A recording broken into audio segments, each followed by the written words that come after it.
अरहंत सिद्ध वीतराग परमात्मा निर्ग्रंथ आप्त ज्ञानी सद्गुरुदेव एवं आगम वाणी को भावमय वंदन नमन।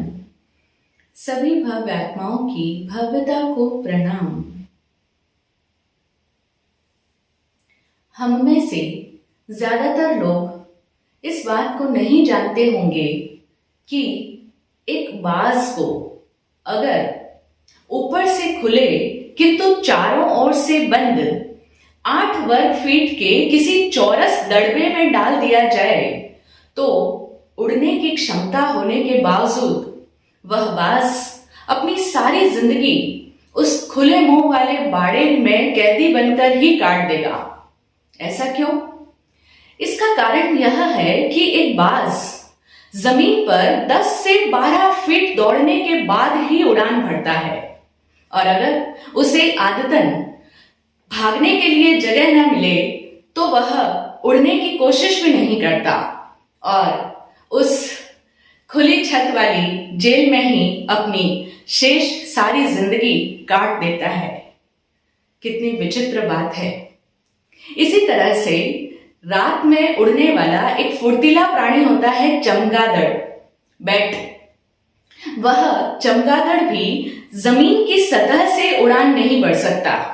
अगर उसे किसी फर्श पर या कोई समतल जगह पर छोड़ दिया जाए तो वह बेचारगी से और दर्दनाक तरीके से अपने पंख तब तक फड़फड़ाता रहता है जब तक कि उसे थोड़ा ऊंचा स्थान नहीं मिल जाता जहां से वह खुद को हवा में ले जाकर उड़ान भर सके। जब एक बार उसे थोड़ा सा ऊंचा स्थान मिल जाता है उसके बाद में उसे उड़ान भरने में देर नहीं लगती। ठीक इसी तरह से हम सब ने भंवरे को देखा है।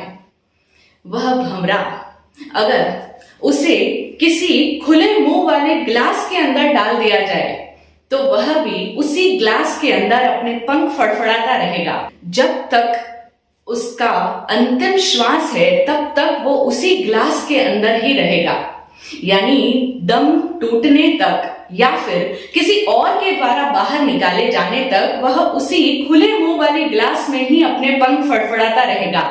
वह अपने आप ऊपर की ओर कभी नहीं देख पाता कि ऊपर की ओर रास्ता है और मैं यहां से उड़कर बाहर निकल सकता हूं। वह ऊपर की ओर नहीं ताकता बाहर उड़ने के लिए, मुक्त होने के लिए। और जब तक वह अपने आप को पूरी तरह से खत्म नहीं कर देता तब तक वह वहीं पर रास्ता ढूंढता रहता है जहां पर कोई रास्ता है ही नहीं। उसी ग्लास के सतह के किनारों के आसपास ही माथापच्ची करता रहेगा, किंतु ऊपर की ओर उसकी कभी नजर ही नहीं उठती है। हम ये बात किस लिए कर रहे हैं? क्योंकि हम इंसानों में से बहुत से लोग ऐसे हैं जिन्हें हम बाज, चमगादड़ या फिर भंवरे की श्रेणी में रख सकते हैं। ऐसा कैसे? वो ऐसे कि हम सब की जिंदगी में भी बहुत अलग अलग तरह की समस्याएं और परेशानियां आती है। हम सब की लाइफ में प्रॉब्लम्स तो आती ही है और तब हम लोग भी उन समस्याओं से और अपनी ही कुंठाओं से जूझते रहते हैं। हम लोग उनसे लड़ते रहते हैं, युद्ध करते हैं, क्योंकि हम नहीं जानते कि हालात की मांग के हिसाब से अपनी सोच को कैसे बदला जाता है। और इस दुनिया के अंदर ऐसा तो कोई भी इंसान नहीं होता जिसकी लाइफ में कोई समस्या ना आए। दरअसल उसे समस्या नहीं कहना चाहिए, चुनौती कहें, चैलेंज कहें तो ज्यादा बेहतर होगा। तो हर इंसान की लाइफ में चैलेंजेस आते हैं, विपरीत परिस्थितियां आती है और तब इंसान चूंकि अपनी एक सीमित दायरे की सोच रखता है तो उसकी जो एक सीमा में आबद्ध सोच है वो सीमाबद्ध और निर्धारित सोच प्रणाली की कारा में कैदी होने की वजह से वह कभी भी ऊपर की ओर नजर नहीं डालता, यानी उससे परे कुछ सोच नहीं पाता। कहने का मतलब यह है कि हम सब की जो सोचने की जो प्रणाली है, यानी हमारा जो थिंकिंग पैटर्न है, वो एक तो बहुत लिमिटेड है, सीमित है, सीमाओं से घिरा हुआ है, और फिर दूसरा एक फिक्स्ड पैटर्न है। जैसा आज तक हमें सिखाया गया है, या फिर हम कहें कि हमने जैसा देखा, सुना, समझा, पढ़ा, सीखा है, हम बस उसी तरीके से सोचने के आदी बने हुए हैं और हम उसी कारागृह में कैद हो चुके हैं, अपनी सोच की कारा में। वही फिक्स पैटर्न है, जितना हमने आज तक अपने या फिर पास्ट एक्सपीरियंस के आधार पर जाना है, उसके आधार पर हमने जो कुछ सीखा है, जो कुछ हमारे दिमाग में फीड हो चुका है, बस उसी निर्धारित सोच प्रणाली के तहत ही हम सोच पाते हैं और इसी वजह से हम कुछ नया एक्सप्लोर ही नहीं कर पाते। एक्सप्लोर करना तो दूर, हमारी दृष्टि भी उस ओर नहीं जाती और हम जो वर्तमान समय, जो वर्तमान मौजूदा परिस्थिति है, वो हमसे क्या डिमांड कर रही है, उसकी क्या मांग है, उस ओर हम कभी देख ही नहीं पाते। हमारा नजरिया उस ओर कभी विकसित ही नहीं होता, देख ही नहीं पाता है, क्योंकि फिक्स्ड पैटर्न बन चुका है। हम देखें ना, हम सबकी लाइफ में जब भी कोई चैलेंज आता है, या कहें कि जब भी कोई डिफिकल्टी आती है या कोई टफ सिचुएशन आ जाती है, तो उस समय में हम एकदम से घबरा जाते हैं, हमारे हाथ पांव फूल जाते हैं, हम तनाव में आ जाते हैं, हम स्ट्रेस्ड हो जाते हैं, हम समझ ही नहीं पाते कि ये क्या हो गया, अरे एकदम अनपेक्षित परिस्थिति कैसे आ गई। अनपेक्षित का मतलब होता है जब भी कोई अनएक्सपेक्टेड सिचुएशन आ जाती है, यानी हम लोग जैसा सोच कर चलते हैं कि ऐसा ऐसा ऐसा होगा, लेकिन लाइफ कभी भी हमारी सोच के अनुसार नहीं चलती। शास्त्र कहता है कि जीवन बड़ा ही असंस्कृत है, यानी जैसे रेल पटरियों पर दौड़ती है तो उनके एक निश्चित रास्ते होते हैं, उसी ट्रैक पर उसे चलना है, लेकिन लाइफ किसी की भी ऐसी नहीं हो सकती कि वो फिक्स एक ही ट्रैक पर गति करे। तो जब भी लाइफ में कोई अनपेक्षित परिस्थिति यानी अनएक्सपेक्टेड सिचुएशन आ जाती है, जैसा कि हमारे सोच के मापदंड में नहीं होता, उसके परे कुछ आ जाता है, तो उस समय में हमारे कैसे हाथ पांव फूलने लगते हैं, हम घबराने लगते हैं, हम उस समस्या से बड़े परेशान हो जाते हैं, उस समस्या से त्रस्त और ग्रस्त होकर के हाय तौबा मचाने लग जाते हैं और तब उस समस्या को हम भला बुरा कहने लग जाते हैं, उन समस्याओं को हम गाली देते हैं। और जो यदि उस समस्या को क्रिएट करने वाला कोई इंसान हो, कोई व्यक्ति हो, जिसकी वजह से हमारी लाइफ में वो प्रॉब्लम आई है या वो डिफिकल्ट सिचुएशन बनी है, तो वो परेशानी का सबब बनने वाले व्यक्ति को हम छोड़ते नहीं हैं, कितना भला बुरा सुनाते हैं। साथ ही साथ कई लोग अगर सामने वाले व्यक्तियों को दोषारोपित नहीं करते, ब्लेम नहीं करते, उन्हें गालियां नहीं देते, तो अपनी ही किस्मत को कोसने लग जाते हैं, अपने ही भाग्य को कोसते हैं, दोषी ठहराते हैं कि हाय मेरी किस्मत खराब है, जो मुझे अच्छी जिंदगी नहीं मिली, इतनी परेशानियां मिल गई। और कई लोग तो भगवान पर भी सवाल उठाने लग जाते हैं, हे भगवान तूने मेरी ही जिंदगी में इतनी परेशानियां क्यों लिख दी। इस तरह से हम लोग कितनी जल्दी उन विपरीत परिस्थितियों से घबराने लगते हैं और उसी में उलझकर अपने पंख फड़फड़ाने लगते हैं, उसी में उलझकर रहते हैं, उससे परे कुछ नहीं देख पाते। समस्याओं से ऊपर उठकर, ऊपर उठने का मतलब है अलग हटकर नजर नहीं डाल सकते। अगर वैसा नहीं देख पाते तो हमें समस्या से मुक्त होने का रास्ता भी नहीं नजर आता।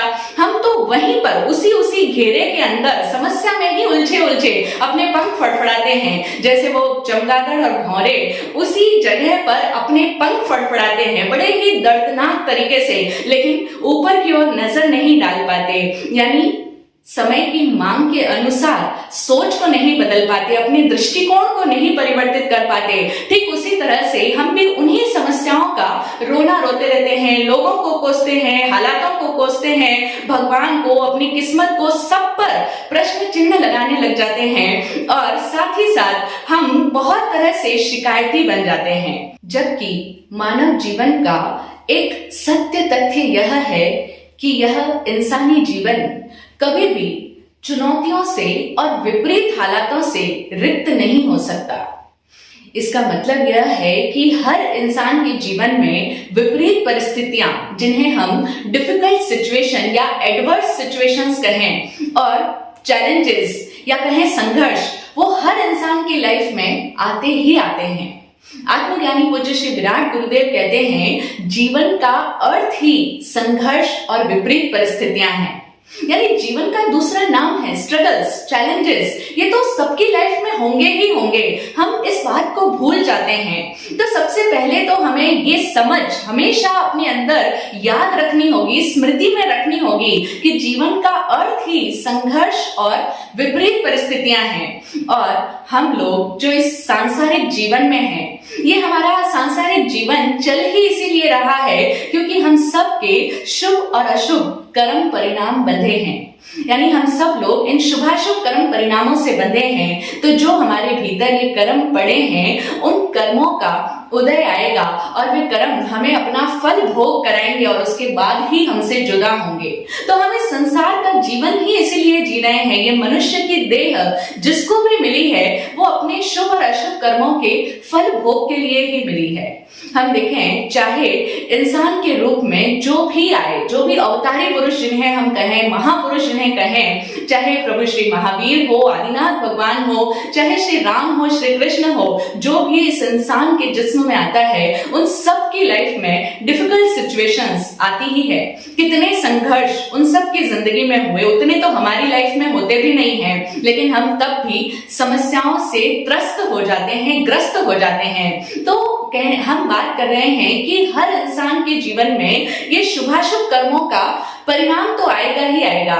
जब शुभ कर्म उदय में आते हैं तो इंसान को अनुकूलताएं मिलती है, और जब अशुभ कर्मों का उदय आता है तो उस समय में लाइफ में चैलेंजेस आते हैं। वो अशुभ कर्म अपना फल इसी तरीके से भोग में देते हैं, इसी तरीके से हमें अपना रसास्वादन कराते हैं, जिनको हम परेशानियां कहते हैं, दुख, दर्द, पीड़ा, तकलीफ, समस्याएं कहते हैं। वो सब अशुभ कर्मों का परिणाम है। वो अशुभ कर्म ही उदय में आ रहे होते हैं। तो इंसान के जीवन में जब तक वो संसार में है तब तक ये सब सिचुएशंस तो आएगी ही। इस बात को हमें अच्छी तरह से अपनी समझ में बिठा कर रखना चाहिए कि समस्याएं रहेगी। इसीलिए पूज्य गुरुदेव श्री आगे फरमाते हैं कि जीवन का अर्थ ही संघर्ष और विपरीत परिस्थितियां हैं, इसीलिए इसमें घबराने की कतई आवश्यकता नहीं है और ना ही विपरीत परिस्थितियों को कोसने की आवश्यकता है। विपरीत परिस्थितियों को कोसना भी नहीं है, बल्कि हम उस समय में उन परिस्थितियों से किस तरह से डील करते हैं, ये एक इंसान के विवेक पर निर्भर करता है। और यही सब कुछ उसके जीवन में चेंज लेकर के आता है कि वो उन डिफिकल्ट सिचुएशंस को किस तरह से देखता है, किस तरह से लेता है और किस तरह से उनमें व्यवहार करता है। तो यह उसके पूरे जीवन की दिशा को बदलने वाला हो जाता है। एक सकारात्मक सोच से परिपूर्ण इंसान कहता है कि समस्याओं को कहीं से भी किसी भी समय आने दो, मैं हर समय इन समस्याओं के लिए हल निकाल लूंगा। मेरे पास में इन समस्याओं का कोई न कोई संतोषजनक समाधान निकल ही आएगा। और विपरीत हालात या परिस्थितियां चाहे जैसी भी आ जाए लाइफ में, मैं उन पर काबू पाने का कोई न कोई तरीका, कोई न कोई उपाय खोज निकालूंगा। ये होती है सकारात्मकता। बट अनफॉर्चुनेटली हमारे भीतर में ऐसी पॉजिटिविटी है नहीं। बातें हम सभी लोग करते हैं कि हम बड़े पॉजिटिव हैं, हम बहुत सकारात्मक है। कई लोग प्रश्न करते आए हैं कि महाराज श्री, हम तो इतने पॉजिटिव रहते हैं, इतने सकारात्मक रहते हैं, सबके लिए अच्छा सोचते हैं, फिर हमारी लाइफ में इतनी प्रॉब्लम्स क्यों आती है? सवाल ही गलत है। प्रॉब्लम्स तो लाइफ में आएगी, लाइफ का दूसरा नाम ही है। आप जैसा चाहते हो लाइफ में सब कुछ अच्छा ही अच्छा हुआ करे, तो ऐसा तो किसी की जिंदगी में होगा ही नहीं। याद रखें, जीवन का अर्थ ही संघर्ष और विपरीत परिस्थितियां हैं, इनमें घबराने की जरूरत नहीं है। तो लोग कहते हैं हम तो इतना पॉजिटिव रहते हैं, फिर भी लोग हमारे अगेंस्ट क्यों चले जाते हैं, हमें क्यों इतनी पीड़ा सहन करनी पड़ती है, हमें क्यों इतनी परेशानियां आती है। आप सोच रहे हो कि आप सकारात्मक हो, लेकिन सकारात्मक हो नहीं। पॉजिटिविटी सिर्फ अच्छे समय में ही रखी जाए ऐसा नहीं है। जब सब कुछ जीवन में अच्छा चल रहा होता है तब तो हर इंसान सकारात्मक सोच रख लेता है, लेकिन जब विपरीत परिस्थितियां आए उस समय में एक सकारात्मक व्यक्ति क्या कहेगा? समस्याओं को कहीं से भी आने दो, मेरे पास में उसका हल निकालने वाली प्रज्ञा है, मैं हल निकाल लूंगा। ऐसा उसके भीतर दृढ़ विश्वास होता है, ऐसी उसे अपने आप पर आस्था होती है। कि चाहे जैसे भी विपरीत परिस्थितियां आ जाए, कैसे भी हालात आए, मुझे उन पर काबू पाना आता है। यहाँ पर हम देखें उस व्यक्ति का एक नजरिया क्या है कि वो परिस्थितियों को अपने ऊपर हावी नहीं होने देता, और हम लोग परिस्थितियों को खुद पर हावी होने देते हैं। परिस्थितियां आ गई, अब हम क्या करें, हम हमेशा परिस्थितियों का ही रोना रोते रहते हैं। क्या करें, लाइफ में सिचुएशंस ही अच्छी नहीं आई। अगर जिंदगी ने हमारे साथ में कुछ अच्छा किया होता, हमारे माता पिता ने अगर हमें अच्छा पढ़ाई कराई होती, हमें हायर एजुकेशन के लिए अगर बाहर भेजा होता, तो हम भी डॉक्टर, इंजीनियर, वकील या कलेक्टर या आईएएस ऑफिसर बन जाते, और आज हमारा जीवन भी राजाओं की तरह बीत रहा होता। ऐसी शिकायत अक्सर लोग करते हैं। कई लोग ऐसा कहते हैं कि हमारी अपब्रिंगिंग में ही प्रॉब्लम रही, माता पिता के पास इतने पैसे नहीं थे उस समय में, इसलिए हमें इतना नहीं पढ़ाया, वरना हम भी बड़े इंटेलिजेंट थे, हम भी पढ़ लेते, सीए बन जाते, कुछ भी बन जाते। इसी तरीके से ऑफिसेज में लोग अक्सर इस तरह से शिकायत करते हैं कि अगर हमारे कलीग ने हमारे अगेंस्ट कॉन्स्पिरेसी नहीं की होती या हमारी शिकायत बॉस से नहीं की होती, तो आज हमारा भी प्रमोशन हो गया होता, हम ऊंचे पोस्ट के साथ साथ अच्छी सैलरी भी पा रहे होते। और अगर बिजनेसमैन लोगों को देखें तो वो कहते हैं कि अगर गवर्नमेंट की ये स्कीम नहीं आई होती, या फिर नोटबंदी नहीं हुई होती, या रिसेशन नहीं आया होता, या फिर ये मार्केट के ऐसी नई नीतियां नहीं लागू हुई होती, तो आज हमारी भी खूब जमकर कमाई हो रही होती, फिर हमें कोई समस्या नहीं होती। आज हम उन सब की वजह से हम इतनी तरक्की नहीं कर पा रहे हैं। या अगर स्टूडेंट्स में को देखें, स्टूडेंट लाइफ में जब एक बच्चा होता है तो अक्सर वो ऐसी शिकायतें करते हुए मिलता है कि अगर हमारी टीचर ने पार्शलिटी नहीं की होती, या अगर मेरे दोस्त ने मुझे हेल्प कर दी होती, उसने मुझे अपने नोट्स दे दिए होते, या मुझे चीटिंग करा दी होती, मुझे दिखा दिया होता, या अगर मैं किसी तरीके से मेरी भी मदद की होती उसने, तो आज मैं भी अच्छे अंक ला सकता था। एक नंबर से मैं जो पीछे रह गया वो नहीं रह पाता। अगर पति पत्नियों को देखें तो वे भी आपस में एक दूसरे के लिए इस तरह से कहते हैं, पति कहता है कि अगर मेरी पत्नी सुंदर होने के साथ साथ समझदार भी होती तो आज क्या ही जिंदगी होती, आराम से चैन की बंसी बजा रहे होते, जीवन में रोज की ये चिकचिक तो नहीं होती। और फिर पत्नी की बात सुने तो पत्नी कहती है कि अगर हमारे पतिदेव धन वाले होते, धनवान होते, तो आज हमें इस तरह से दिन भर काम नहीं करना पड़ता, हम भी सुख चैन से अपनी मजे से जिंदगी काट रहे होते। तो कहने का मतलब कि हर व्यक्ति परिस्थितियों को बदलना चाहता है, परिस्थितियां अपने ऊपर इतनी ज्यादा हावी कर लेता है और खुद परिस्थितियों का गुलाम बन जाता है। हमेशा ये चाहता है कि अगर सिचुएशंस बेटर होती तो मेरी लाइफ बेटर हो जाती, लेकिन वो परिस्थितियों का मालिक कैसे बना जाता है ये कला का जानकार नहीं होता। जनरली कोई भी व्यक्ति नहीं होता, हमेशा हर एक को ऐसे ही शिकायत रहती है कि अगर ऐसा हुआ होता तो बहुत कुछ अच्छा हो जाता। ये है हमारा नकारात्मक नजरिया। लेकिन सकारात्मकता से परिपूर्ण व्यक्ति क्या कहता है, समस्याएं आने दो, परिस्थितियां कैसी भी आने दो, मैं परिस्थितियों को खुद पर हावी नहीं होने दूंगा। वो उन परिस्थितियों का गुलाम नहीं बनता, दास नहीं बनता, बल्कि वो परिस्थितियों को नियंत्रण में लाता है। उन विपरीत हालातों को जब ऐसा व्यक्ति देखता है तो वो कहता है कि मैं अपने भीतर ऐसा टैलेंट बढ़ाऊं, अपने अंदर की प्रतिभा को जगाऊं, अपने अंदर कुछ ऐसी स्किल्स को डेवलप करूं, और इसी तरह से मैं अपने अंदर से कुछ ऐसी नई क्रिएटिविटी उत्पन्न करूं, कुछ ऐसे रास्ते खोजूं। उसकी इनोवेटिव थिंकिंग होती है, और तब वो अपने भीतर से ऐसी रचनात्मकता का जागरण कर पाता है, और फिर आवश्यकता पड़ने पर अपने भीतर के उस हुनर का, उस प्रतिभा का प्रदर्शन भी करता है, और तब इस तरह से वो परिस्थितियों का मालिक बनकर के उभरता है। वो परिस्थिति का दास नहीं, गुलाम नहीं, बल्कि परिस्थिति का मालिक हो जाता है। परिस्थितियां उस पर हावी नहीं होती, वो परिस्थितियों को जीत लेता है। विपरीत परिस्थितियों में भी ऐसा रास्ता खोज लेता है कि जिससे वो विजयी बनकर के उभर जाता है, और तब वो होता है असली नेता। उसे हम कहें कि वो परिस्थिति जन्य नेतृत्व की कला को जान लेता है। वो एक असली नेता होता है। एक कुशल नेता के पास में उसके जीवन में ऐसी कोई समस्या नहीं होती होती जिसका कोई समाधान नहीं हो, ये होती है उसकी राइट अप्रोच। वो कभी भी परिस्थितियों को बदलने की अपेक्षा नहीं करता। वो इस तरह से कभी नहीं कहता, जैसा कि अभी हमने सुना कि कैसे लोग शिकायतें करते हैं, शायद हम भी उन्हीं की लिस्ट में होंगे कि काश ऐसा होता तो अच्छा हो जाता। वो इस तरह से परिस्थितियों को बदलने की अपेक्षा करने की बजाय उन हालातों के लिए अपनी पहल में बदलाव करना जानता है।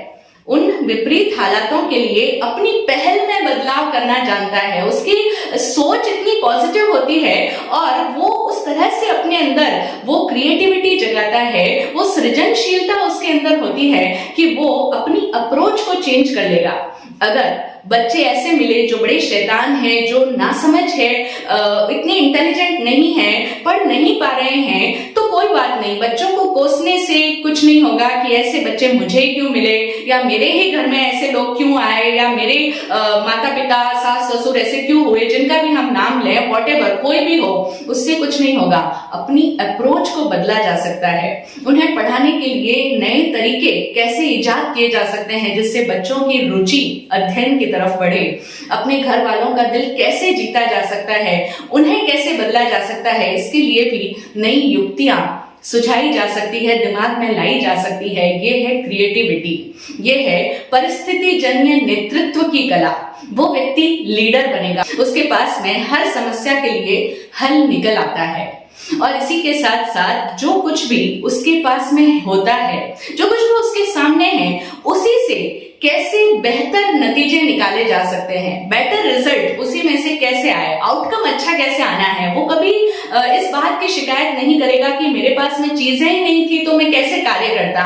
नहीं, जो कुछ भी अवेलेबल है उन्हीं में से बेटर रिजल्ट्स कैसे निकालना है, इस कला का वो जानकार होता है। ये है परिस्थिति आधारित लीडरशिप, नेतृत्व क्षमता। परिस्थितियां कैसे भी एडवर्स आ सकती है, लेकिन उनके ऊपर विजय पाना, यानी उनको अपने नियंत्रण में ले लेना, उनको अपनी समझदारी से, अपनी प्रज्ञा से, अपने हुनर से, अपनी सकारात्मकता से उनको अपने फेवर में कैसे करना, ये कला जो है ये एक तरह का नेतृत्व कला है, कुशल प्रबंधन की क्षमता है। तो इस तरह की ये जो कला है कुशल नेतृत्व की या परिस्थिति आधारित नेतृत्व की क्षमता, इस कला की जानकार होती है हमारे घर की माताएं। हम देखें, आप सबकी लाइफ में भी ऐसा अनुभव हुआ ही होगा कि पहले के समय में हमारे घर में बहुत सारे सदस्य होते थे, काफी सारे बच्चे होते थे, बड़े होते थे, फिर कजिन्स भी आ जाते थे, तो कुल मिलाकर खूब सारे सदस्य हो जाया करते थे। और घर में सभी सदस्यों की अलग अलग रुचियां होती थी।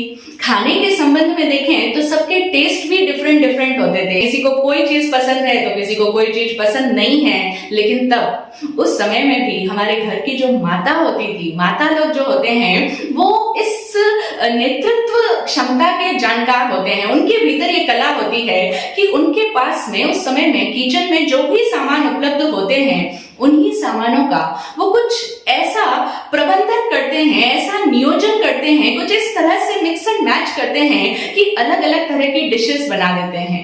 और कई बार तो एक ही डिश को, एक ही व्यंजन को अलग अलग स्वाद में और अलग अलग रूपों में परोस देते हैं, जिससे कि घर के सभी डिफरेंट टेस्ट वाले सदस्य संतुष्ट हो जाते हैं। है ना, परिस्थिति जन्य नेतृत्व की कला बहुत मास्टर होती है माताएं।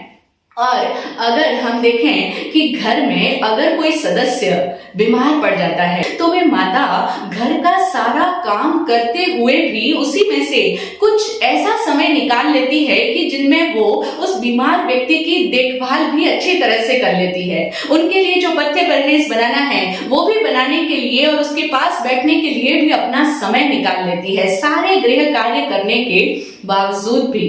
है ना, समय प्रबंधन की क्षमता। तो वे कैसी चीजें हैं, उनका नियोजन प्रबंधन कैसे करना है वो भी उन्हें आता है। और जितना समय है सबके पास में उतना ही समय होता है, लिमिटेड टाइम है, एक दिन में 24 घंटे ही मिलते हैं। लेकिन सब काम करने के साथ साथ उस बीमार व्यक्ति की परिचर्या के लिए भी उनके पास में समय होता है। समय प्रबंधन की कुशल जानकार भी वे होती है, टाइम मैनेजमेंट भी उन्हें आता है। और इतना ही नहीं, अगर घर में अचानक से कोई अतिथि आ जाए, कोई मेहमान आ जाए, तो 1 घंटे में उनके लिए भी खाना रेडी हो जाता है।